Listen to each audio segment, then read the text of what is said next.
comment on your team as you travel to Ole Miss on Saturday? Yeah, well, obviously, we want to try to improve on some of the things that we didn't do well in the game and, get our team having the right mindset to finish the season the right way. We haven't been in this position, for a while, but at the same time, we got a lot of pride in what we do, and we want everybody to do it really well. We got a great challenge against Ole Miss, playing on the road.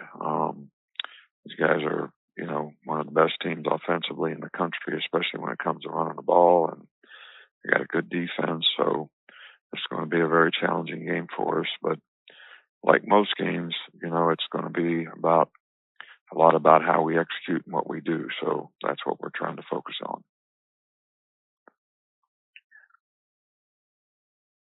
Questions, please press 10, and we'll begin with Mike Rodak of AL.com.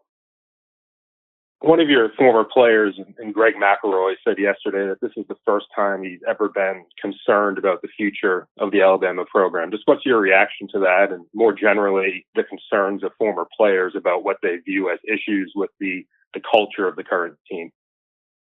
Yeah, well, we work every day to try to get our players to play to a standard, and we had a lot of good teams around here for a long time. We lost 2 games by, a total of 4 points, both on the last play of the game. So, are there a lot of things that we could do better? Are we satisfied with where we are as a team? Absolutely not. But, at the same time, sometimes when the standard is so high, there may be, some occasion where, you don't quite meet the standard and the expectation that everybody has for you. I do think that standard and expectation has not been something that has helped this team focus on the right things, stay focused on the process, not get so concerned about, the results you get, but what you got to do to get the results. And that's something we've been trying to emphasize with them.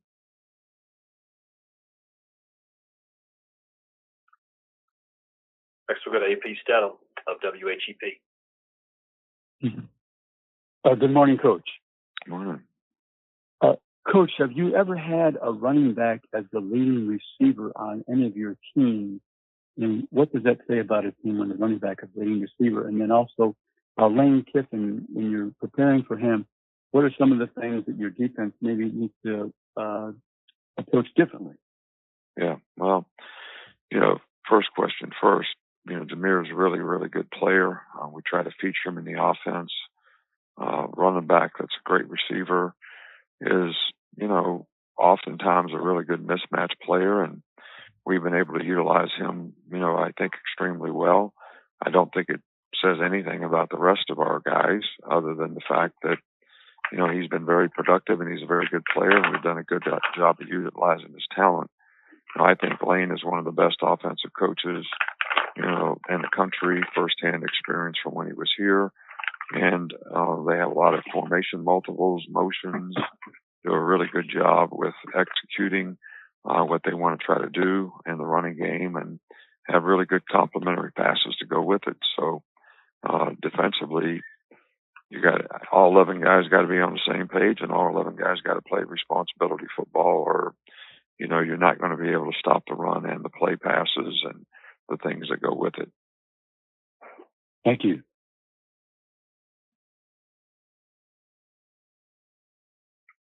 Next, we'll go to Steve Moulton at WZZN. Coach, appreciate the time. Hope you're doing well today, sir. Yeah, good, thanks.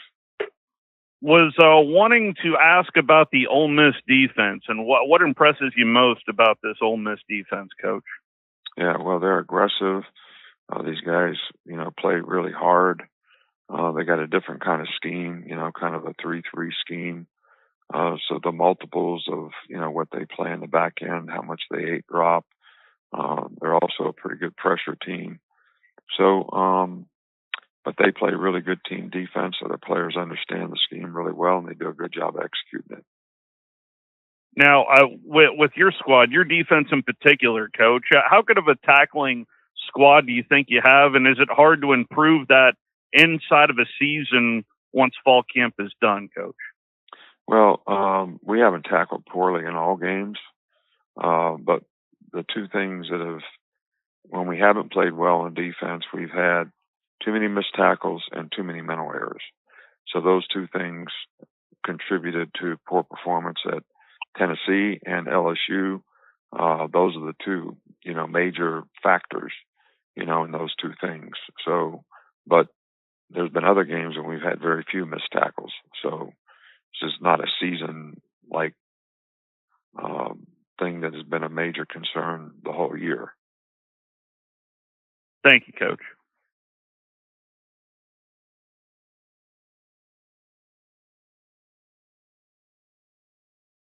Next, we have John Zener of the Associated Press. Yeah, Coach. I was wondering what has stuck out to you about Quinshon Junkins, his freshman season, and also what stood out to him as a recruit coming out of Pike Road. Yeah, well, he's a good player. He's had an outstanding year. He's had a lot of production. Guy's a really, really good competitor. Does a good job executing the plays that they ask him to run. He's relentless in the way he carries the ball. He's tough. He can run behind his pads. He can make you miss. He's got pretty good speed. And, we looked at him and coming out last year and, in hindsight, it'd be great if he was on our team. Thank you.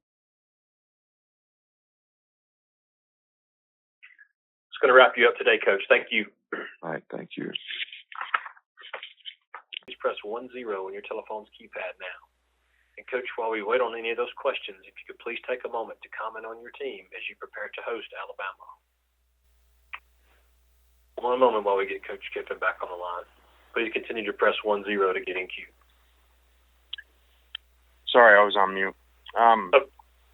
Good to get healthy and have some guys back this week.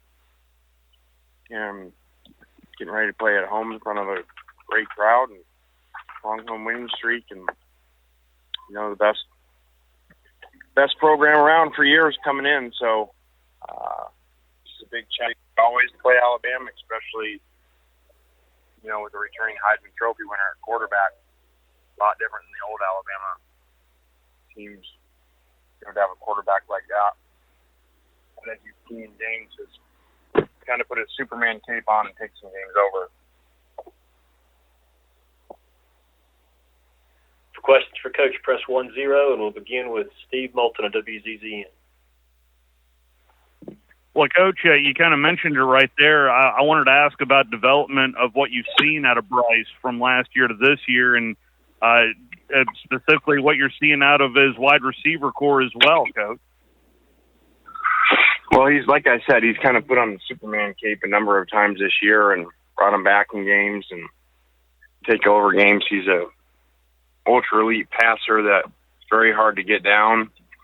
And I was kind of alluding to, you think back, of the old Alabama teams, without prior to the last few quarterbacks, not elite first-round Heisman candidate or Heisman winner type of quarterback. So changes the game because at any point, when teams have done well against him, he can bring them right back. You think Blake Sims would take homage to what you're talking about right there, Coach? He might, but Blake's going to win a Heisman Trophy. And, so this is a very, very elite player. And that's why he was the best player in the country last year. And then they have the best defensive player in the country on the same team. So at a spot that, it's not like he's at corner or something where you can just throw the other way. Defensively in your secondary, Otis Reese, what kind of season has he had for you? And that secondary, how much are they going to be tested on Saturday, Coach? I think a lot. These guys have very talented receivers. And obviously we talked about the quarterback and a running back that's extremely talented in the passing game. So we're going to be tested a lot on defense. We played well early in the year, have not played well, the last out 3 games, so this is a big challenge. How do you think Otis Reese has played for you this year, Coach? Otis has done a good job. Kind of plays an outside linebacker safety position for us, so he's been very valuable. Thank you, Coach. Yeah. Next, we'll go to George Somerville with a touchdown. Hi, Coach. Thanks for doing this. When we listen to Coach Saban, you'll have us believe that he prepares for each game with the same intensity. You've been in the coach room with him. How much does the GOAT fuel that we've talked about this last week or so become a motivating factor for him? Well, I don't know this stat, but off the top of my head, I don't think maybe since the first year he was there, I bet he's never lost after a loss. So that should tell you how well he does motivating the guys after a loss. So when you guys can look that up, but I'm going to bet he's undefeated since his first year at Alabama. So in the regular season, outside of maybe that Iron Bowl followed by the Sugar Bowl.